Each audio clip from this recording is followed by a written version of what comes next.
this book, Gaur Gopal will share with you some secrets of living a fulfilling and successful life. According to him, your life is similar to a vehicle.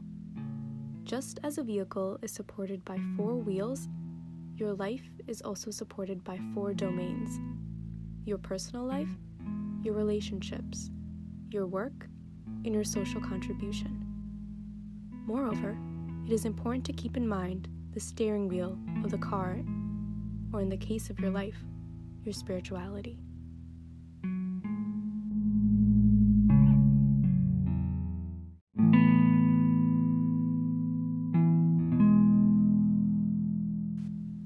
According to the author, gratitude is imperative when it comes to living a fulfilling life. We have a tendency to focus on the bad things in life instead of the countless things we're blessed with. The author says that this is similar to when something gets stuck in our tooth and that's all we focus on, completely forgetting about the 31 other molars that we have. He recommends to practice gratitude through a gratitude journal and spending 5 to 10 minutes every day writing down the people and the things that you are grateful for. Also, it is important to show your gratitude to the people in your life if you want to live a fulfilling life.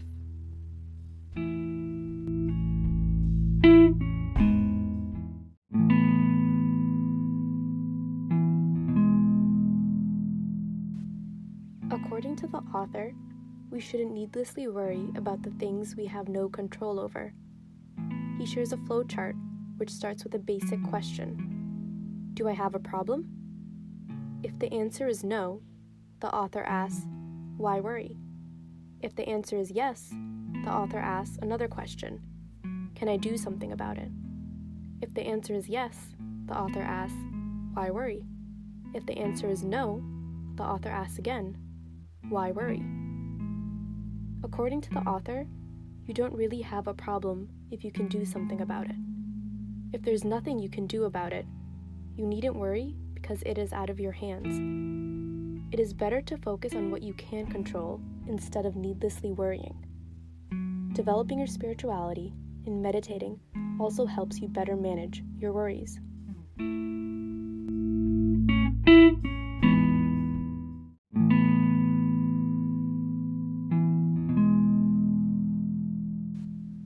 The author provides an example of a wife who would look outside the window every day and comment on her neighbor's dirty clothes hanging out to dry.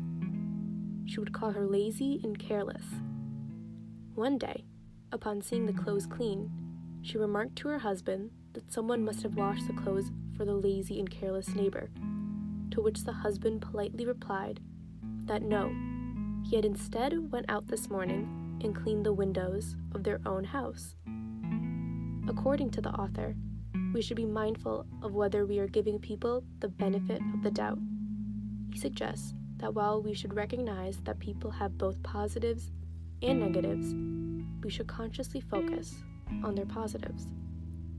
One way to do this is to remind yourself of 3 good things about the person every time a bad thought about the person comes into your mind.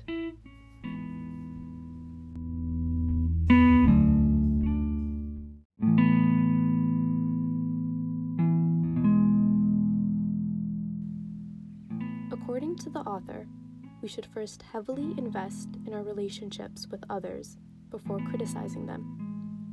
Even then, we should ask ourselves 4 questions before criticizing or providing feedback. 1. Am I the right person to provide feedback? 2. Am I providing feedback based on the right intentions? 3. Do I know the best way to provide feedback? And 4. Is this the right time to provide feedback?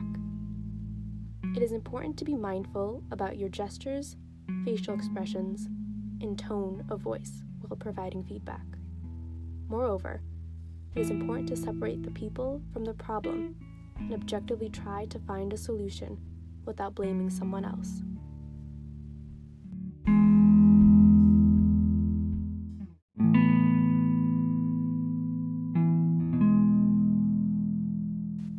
According to the author, competition is a part of our lives, but we should foster healthy competition. Moreover, instead of competing with others, we should seek to compete with ourselves and focus on what we can do to improve every day. What someone else is doing doesn't really matter because everyone is on their own journey. Moreover, the author recommends using the Japanese concept of ikigai, which helps you find out your reason to live. The concept involves taking out the time to ask yourself 4 questions. 1. What is something that you love doing or are passionate about? 2. What is something that you're naturally good at doing? 3. What does the world need right now? And 4. What is something that you get paid for? Answering these 4 questions can help you discover your life purpose and contribute toward a meaningful life. If changing careers is not possible for you, it is still important to love doing what you do. After all, you spend a whopping 80% of your time doing work, and it is not worth spending your entire life doing something that you truly do not care about.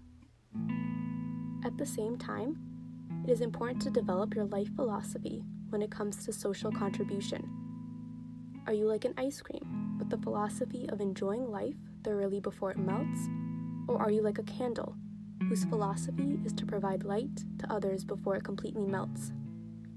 This is for you to determine, and despite where you live on this spectrum, you should strive to become more like the candle as you progress through life.